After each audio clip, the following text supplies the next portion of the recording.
बंगालच्या उपसागरात उद्यापर्यंत सन्या या वादळाची निर्मिती होणार असल्याचं हवामान विभागानं स्पष्ट केलंय। या संभाव्य वादळामुळे महाराष्ट्रात पुढील आठवड्यापासून पुन्हा एकदा कडाक्याची थंडी परतणार आहे। मलकनगिरी, दक्षिण अंदमान समुद्र आणि मलेशियाच्या दिशेनं सोमवारी निर्माण झालेल्या न्यून दबावाच्या क्षेत्राची तीव्रता वाढतेय।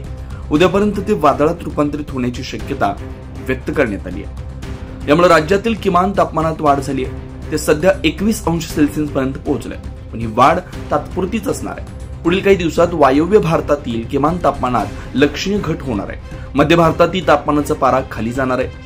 हरियाणातील हिसारमध्ये सोमवारी तब्बल 7.6 अंश सेल्सिअस इतकं तापमान नोंदवलं गेलं। हवामान तज्ज्ञांच्या मते महाराष्ट्रात मात्र तातडीनं मोठा फरक पडणार नसला तरी नोव्हेंबर अखेरपासून कडाक्याची थंडी पुन्हा एकदा चांगलीच जाणवण्याचा अंदाज आहे।